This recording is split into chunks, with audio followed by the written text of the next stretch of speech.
Hello friends, quadratic equation video क्रमांक 2 म्हणजे आज आपण पहिलं एक्सरसाइज थोडंसं बेसिक कॉन्सेप्ट समजून घेणार आहोत. तो क्वाड्रॅटिक इक्वेशन त्याच्यामधला प्रॅक्टिस सेट आपण सुरू करणार आहोत. थोडंसं समजून घेणार आहोत.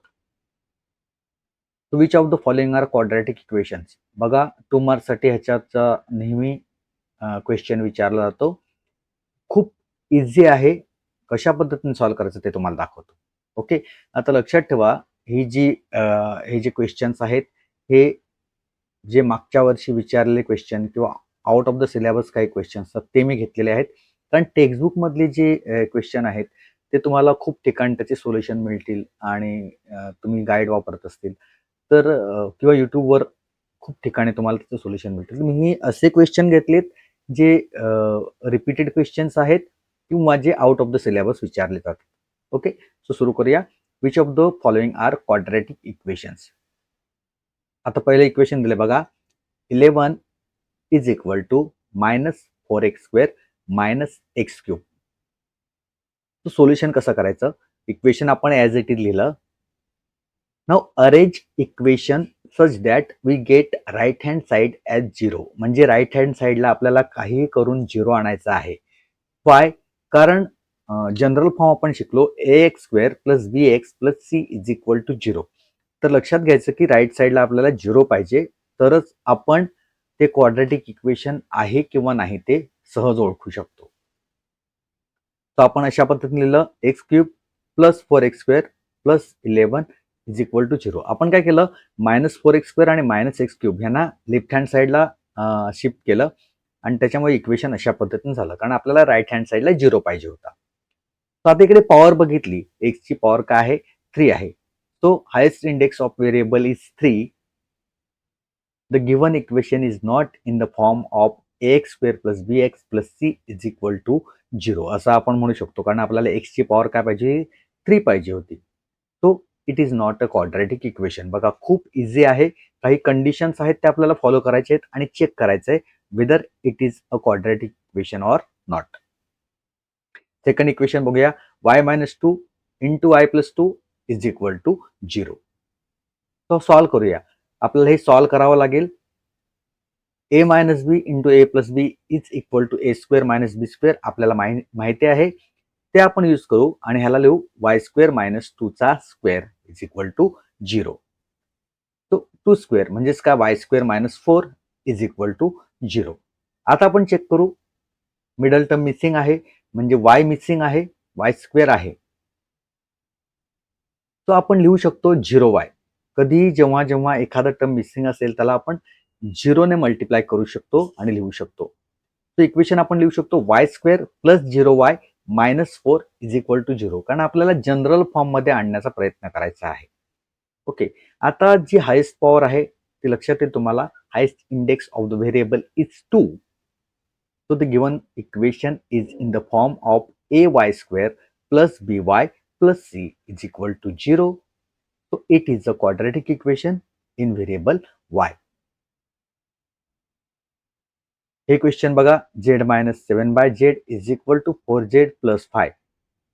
लगेच नाही ठरवायचं इक्वेशन आहे की नाही. आपण सॉल्व्ह करायचं, थोडंसं सेन्स वापरायचा की आपल्याला काय करायचं आहे.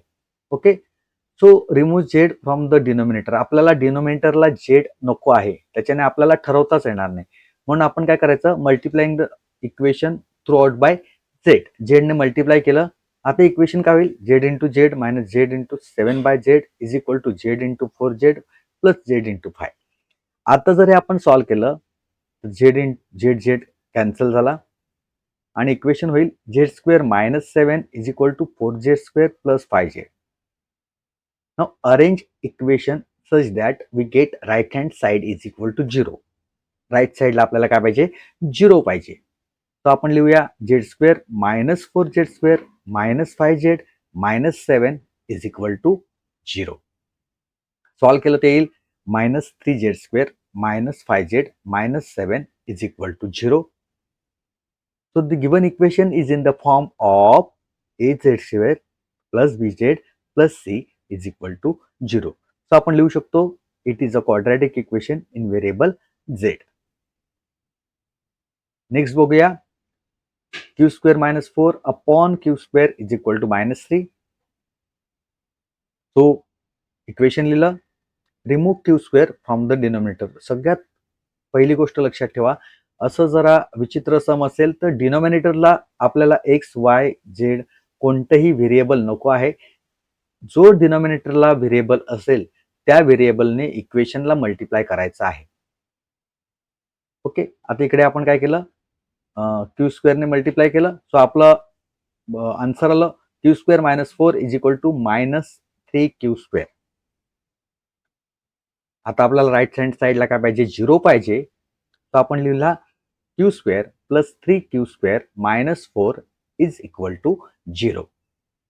तो 4 q square minus 4 is equal to 0. Middle term missing असल्यावर आपण काय करतो, तर 0 ने मिडल टर्मला मल्टिप्लाय करतो. So represent middle term as 0 cube आणि आपण लिहूया 4 q square plus 0 cube minus 4 is equal to 0. So the given equation is in the form of aq square plus bq plus c is equal to 0. So it is a quadratic equation in variable q. अजून question बघूया. आता बघा, x plus 2 cube असा question आहे, is equal to 2x into x square minus 1. तो a plus b bracket cube is equal to a cube plus 3a square plus 3a square b plus 3ab square plus b cube. आपल्याला माहिती आहे हा formula.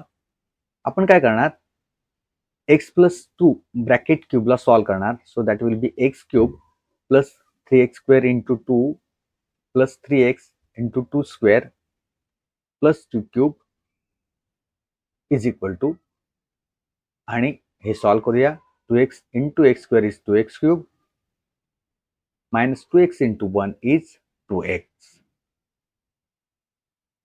तो solve करूया, x cube plus 6x square plus 3x into 4 plus 8 is equal to 2x cube minus 2x. x cube plus 6x square plus 12x plus 8 is equal to 2x cube minus 2x. Now arrange equation in such a way that we get right hand side as 0. आपल्याला right hand साईडला 0 आणायचं, म्हणजे सगळ्यांना थोडक्यात काय करायचं, आपल्याला left साईडला मूव्ह करायचं आहे. तो x cube minus 2x cube याला मूव्ह केला आपण लेफ्ट साईडला, plus 6x square plus 12x plus 2x plus 8 is equal to 0. तो minus x cube plus 6x square plus 14x plus 8 is equal to 0. आता बघा, मायनस एक्सची जी power आहे ती काय आहे, 3 आहे. तर आपल्याला किती पाहिजे, 2 पाहिजे. So the given equation is not in the form of x square plus b x plus c is equal to 0. आपली कंडिशन ते पूर्ण करत नाही.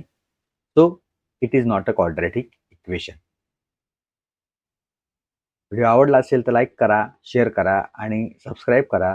तसेच इतर सर्व चॅप्टरचे व्हिडिओज सुद्धा अपलोड केलेले आहेत. व्हिडिओ बघा आणि आवडल्यास नक्की शेअर करा. भेटूया पुढच्या व्हिडिओमध्ये. तोपर्यंत जय हिंद, जय महाराष्ट्र.